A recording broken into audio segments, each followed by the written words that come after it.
I want you to do something a little radical right now, like wherever you are listening to this. Yeah, just take a second. Exactly. I want you to literally unclench your jaw. Just let it go.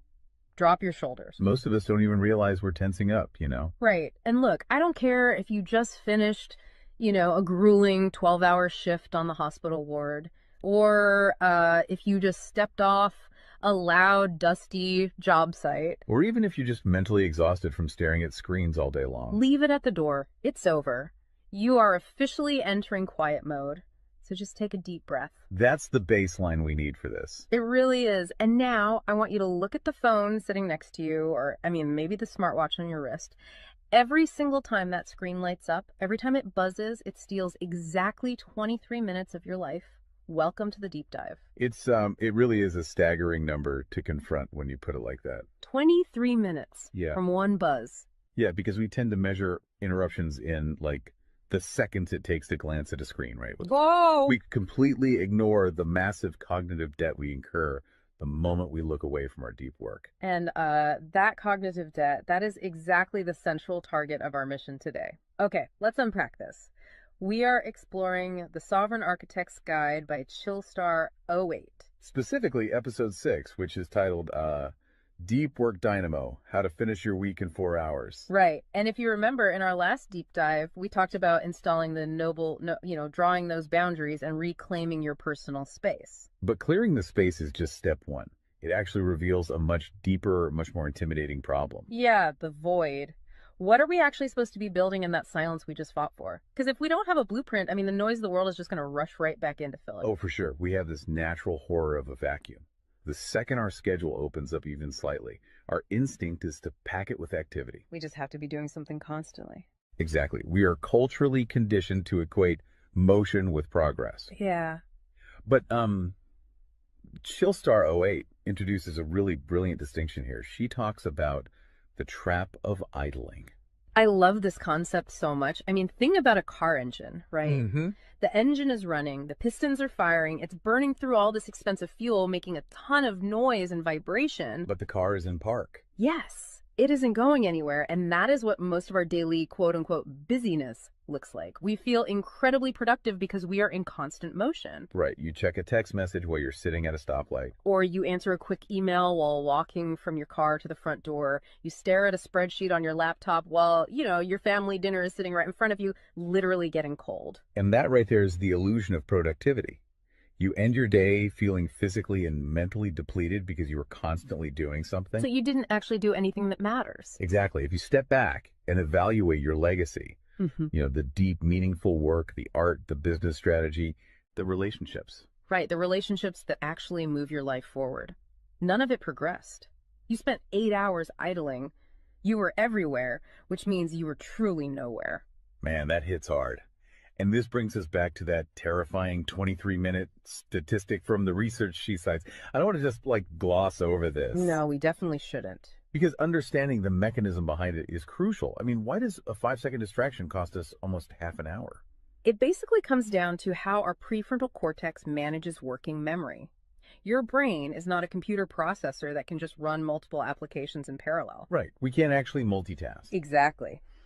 When you are doing deep work, say writing a complex proposal, your brain loads this massive fragile web of context into your working memory. Like holding all the pieces of a puzzle in your hands at once. Yes. You're holding multiple variables, ideas, tones all at once. So when your phone buzzes and you glance at a text from your partner asking about groceries, your brain is forced to execute a context switch. So it has to dump all the proposal data just to load the grocery data. It literally flushes the working memory buffer, yeah.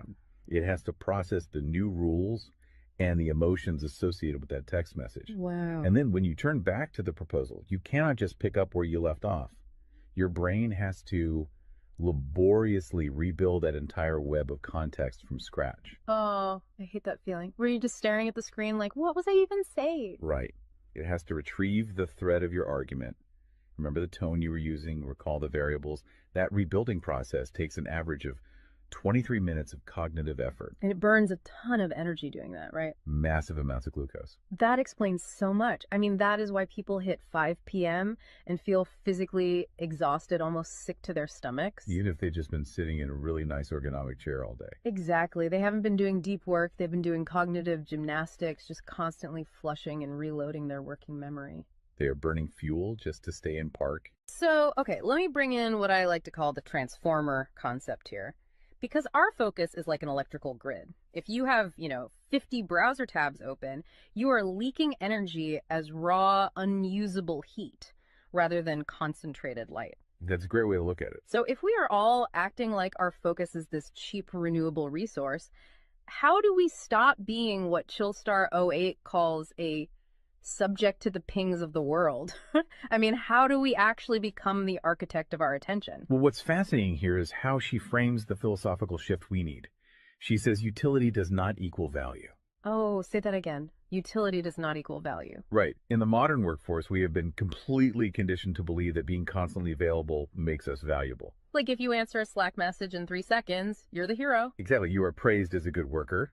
Or if you jump on a Zoom call with like 5 minutes notice, you're a team player. But that is just utility. I mean, being highly available makes you a commodity. You're like a human router just passing information back and forth. And routers are easily replaced. True sovereignty, true value comes from being impactful. You simply cannot make a deep, lasting impact if your attention is constantly fractured by the agendas of other people. Yeah, when you operate like that human router, you are spending your finite, precious Mondays executing someone else's script. You're a subject to the pings of the world. Okay, so we know the biology of why this destroys our focus, and we understand the philosophical trap of, trying to be too available, but how do we actually fix the mechanics of our workday? We have to build the deep work dynamo. Right. So think of your attention like water pressure. If you poke 50 tiny holes in a garden hose, open browser tabs, email notifications, group chats. The water just trickles at the end. Exactly. You cannot wash a car with a trickle. You're just making the driveway wet. That's true. So the Dynamo Audit she lays out, it's about putting a high pressure nozzle on that hose.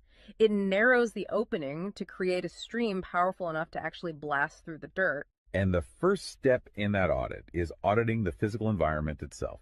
She calls it analyzing your signal to noise ratio. Okay, so visualize your workspace right now. She asks you to determine if it is a sanctuary or a transit hub. Let's be honest.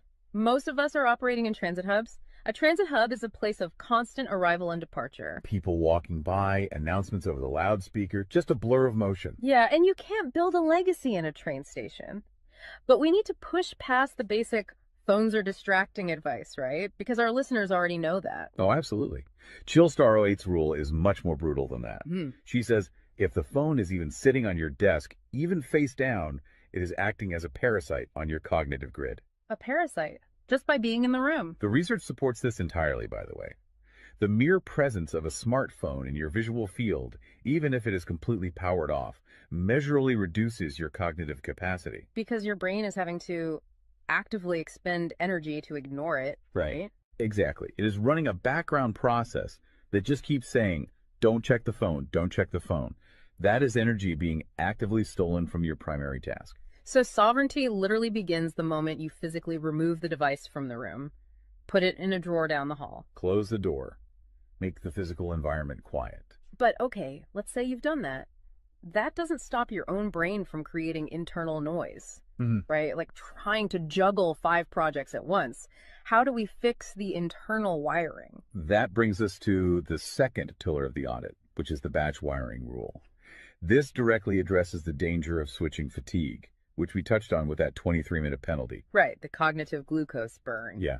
When we attempt to multitask, like writing a creative brief, then pausing to check inventory levels, then answering 3 customer service emails. And then trying to go back to the brief.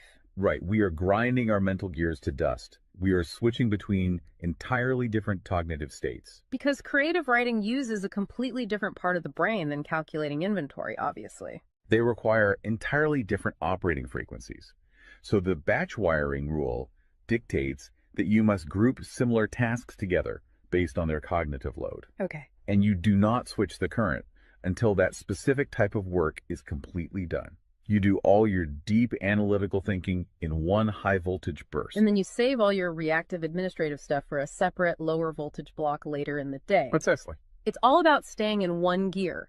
Like if you are driving up a really steep hill, you don't constantly shift between first gear and fifth gear. You lock into the gear that provides the right torque and you just ride it out. That's a perfect analogy. But okay, here's where it gets really interesting. This leads to the third pillar of the audit, and this is where I actually need to seriously push back on the source material a bit. She calls this the zero access window. Ah, yes. This is usually where the resistance starts for people. Because it sounds impossible for a normal person. She says you cannot just plan to be focused, right? You have to legally schedule it. You have to lock in one sovereign hour. Yeah, 1 hour where you are legally dead to the outside world. No boss, no family, no, hey, do you have a second for a quick question? Just you and the blueprint. It's extreme, yes. But let's do a reality check here. I mean, I see how that works for a solo digital entrepreneur or a freelance writer. But what about someone whose literal job description is to be available? Right, like an IT support specialist. Or a floor manager or a nurse on a ward or even, a parent at home with a toddler. How do they justify just vanishing? It feels like this advice only applies to a very specific, privileged type of worker. That is the most common and, frankly, the most valid hurdle to this entire system. But we really have to look at how the principle scales, and we have to look at the internal psychology of the worker. Okay, walk me through that. First, let's address the context of Chillstar '08's own life. She is not some solitary monk living on a mountain. She is a wife, a mother, and a grandmother. Oh, wow. Okay. Yeah, and she runs a luxury travel agency and a digital marketing business. Her entire professional and personal life is built around communication and client management. She probably receives hundreds of legitimate demands on her attention every single day. So she is really in the thick of it. She isn't just speaking from some ivory tower. Far from it. She implements the zero access window because of those demands, not in spite of them. Now, for the IT manager or the nurse, obviously, you cannot vanish while on active duty if your role is acute response. Right. You can't ignore a burning server or a patient monitor. Exactly. But the principle applies to the deep work surrounding the active duty, the scheduling, the charting, the strategic planning. Even in highly reactive jobs, there is legacy work that gets pushed to the margins. That makes sense. And the challenge isn't just logistical, it is deeply psychological. It's the internal guilt, isn't it? Yes, exactly. People feel like bad employees or bad parents or bad partners when they set a hard boundary. Yeah. We tie our entire self-worth to our responsiveness. We think, if I am not instantly available, I am failing them. Man, that is so true. We feel guilty for taking an hour to ourselves. But setting a zero access window is not about neglecting your family or your team. It is about condensing your high level work into massive, high impact bursts of energy so that you can actually be present later.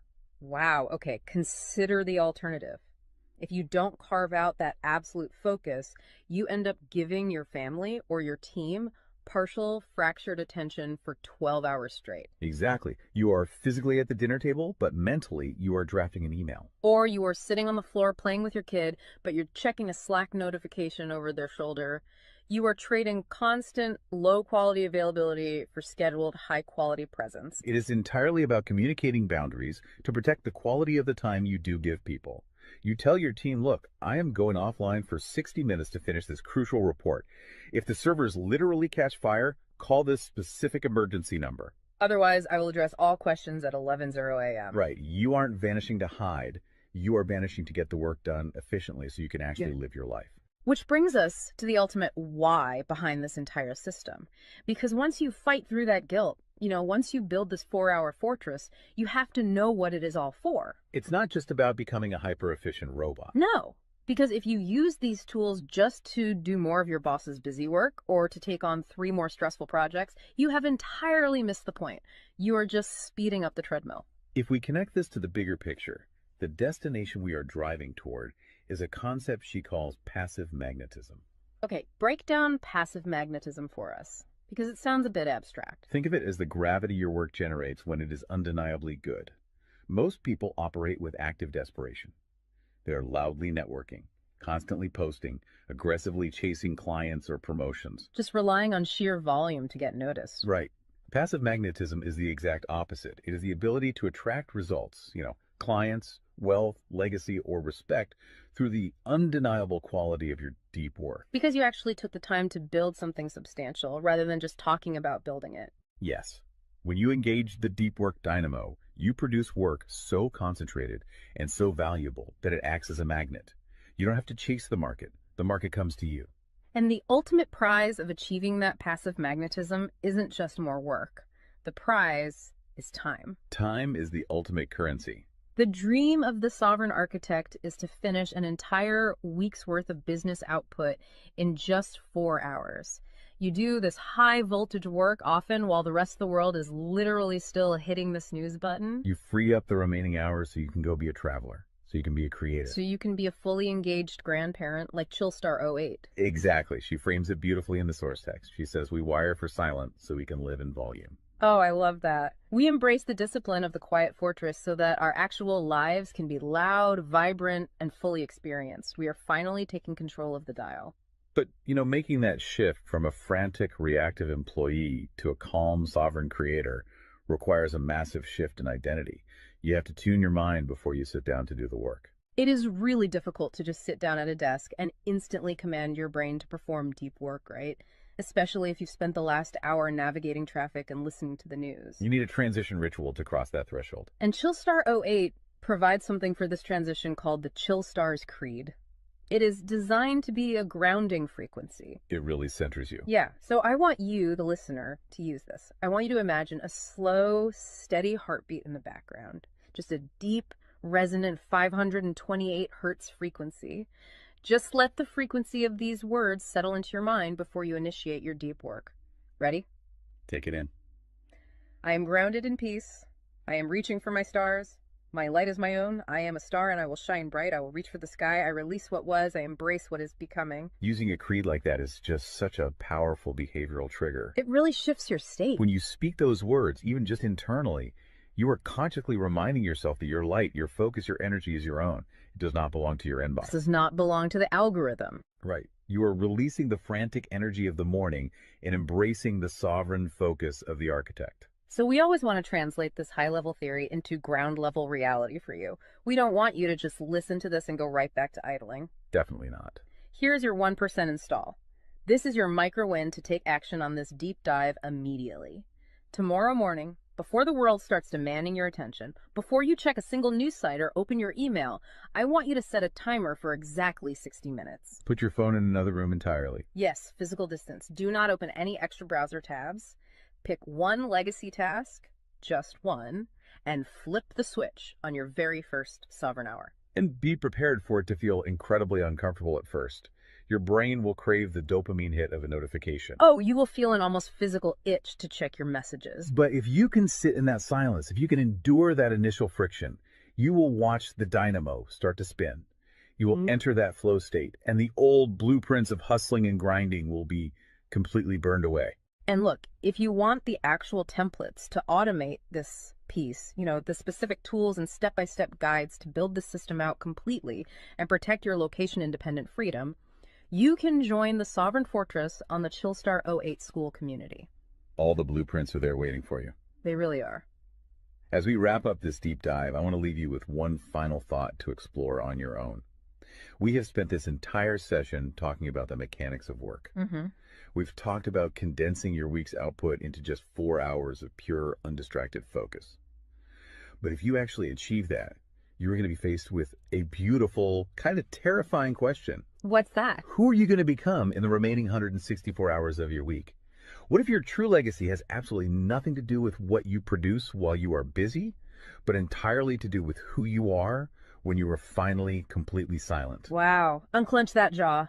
Drop those shoulders. Step into the quiet. Go be great and flip the switch. We'll see you on the next deep dive.